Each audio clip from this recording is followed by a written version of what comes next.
The Lord be with you. A reading from the Holy Gospel according to Matthew. Lord, be on my mind, be on my lips, and in my heart. At that time, Jesus exclaimed, I give praise to you, Father, Lord of heaven and earth.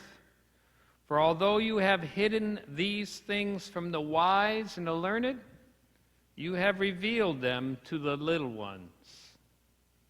Yes, Father, such has been your gracious will. All things have been handed over to me by my Father.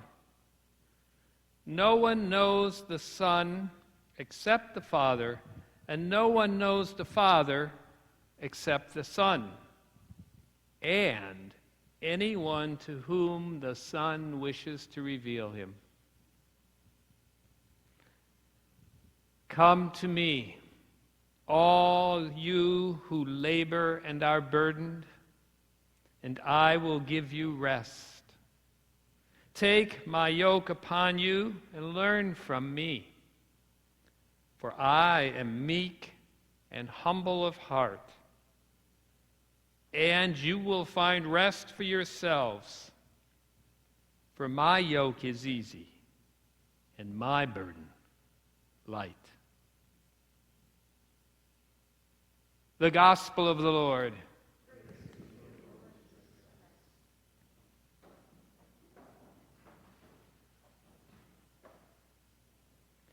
Take my yoke upon you and learn from me, for I am meek and humble of heart, and you will find rest for yourselves, for my yoke is easy, my burden light.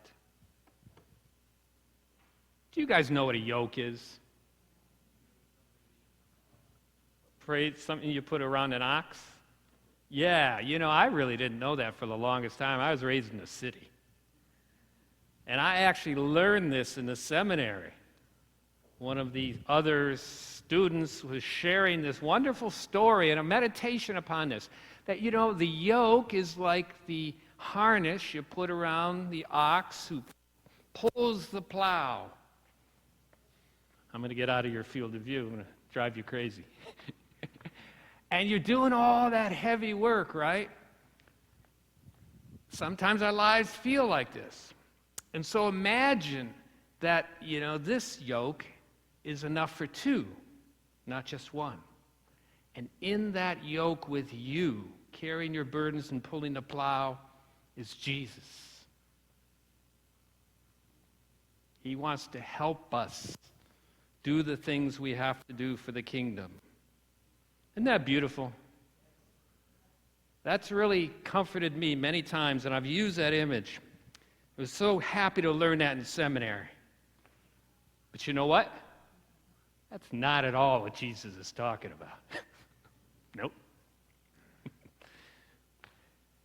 The yoke he's referring to is the term in the language of a rabbi. He's a teacher. And it was common to refer to the teachings of the rabbi, his way of life and his teachings, as the yoke in which we submit ourselves. Jesus is inviting people to be his disciple, to take up his teaching, to follow his way. And that yoke is easy, and that burden light. Now, how would I explain this more? Here's the way I try to explain it. Life is full with burdens. Oftentimes myself, and maybe all of you, feel heavy burdens upon your shoulders sometimes. I know students, as I talk to them, tremendous burdens and pressure to get good grades in school, to do all the extracurricular activities, to make your parents happy, to get into a good college, etc., etc. Tremendous pressure. Parents, especially of young families, a tremendous responsibility raising children, working on the relationship with the spouse, keeping the bills paid and food on the table, finding time for all those responsibilities. Tremendous burdens. right? In our careers, our jobs, various levels of responsibility, some with great effect in the world and great consequences if we fail. Tremendous burdens. Or caring for an aging parent or a sick family member. Tremendous burdens. Relationship problems. Kids aren't behaving, or difficulties with the spouse or the boss at work. Tremendous burdens. Every time a problem comes up, we feel we have to come up with the answer and the solution, and the weight of the world rests upon us. Oh, and by the way, all the changes with COVID-19 and that pandemic. And so these burdens can become huge, and they become overwhelming at times. But Jesus really wants to help us with these. So far, the homily's been very logical, right? You got to hang on here. It's going to get a little crazy, but I'll come back. Sharing an experience of where I was most recently reminded of this was only this week, Wednesday, golf with my buddies that I grew up with. And the last several weeks, I've been kind of stressed, and I think they've been picking up on that. And so I was sharing some more things that were happening that week, and my one friend says, wow, you got a lot of stress, a lot of things going on. In my job, I got a lot of stress, but the things I'm worried about aren't as significant. I'm working on a product that may never get put into production. Now, this is where it gets crazy. That's a little different subject. What we choose to do with our time, so many hours at work, all of our worries and stuff, how it really affects the world. But the conversation is about stress. And so I got thinking about that, and I go, yeah, but then I was reminded that my job is supposed to be otherworldly, right? I'm working in the church. God's supposed to be in control. So I said, yeah, reminding myself, not him, but God's in charge. And so I don't have as much stress. He's going to work it out. That's really how it lightens the load. And it's true just because you don't have to be in church. God thinks your life is important no matter where you are. But if we want to do God's will, truly, that's the yoke, then God, if it's his will, and we don't let our will get in the way by saying, no, God, I don't want your will, he's going to work it out, right? God is the person, I think, if I read the scriptures correctly, who calmed the sea, who walked on water, who fed the multitude, who even raised the dead to life. Don't you think he can work our problems out if it's according to his will? Isn't that almost by definition? And so his yoke, if we try to do his will, is light, and his burden light. Because all we really have to do is do our best and let go and say, Lord, this is yours. You're going to have to help work this out if you really want it to work out. But here's the other part of that saying, for I am meek and humble of heart. I have found that it's really hard to follow God's will, to really be open to God's will in a situation, because I really want it my way. I love complaining about all the stress, but in the end, I don't want to change what I'm doing. I want it to work out my way.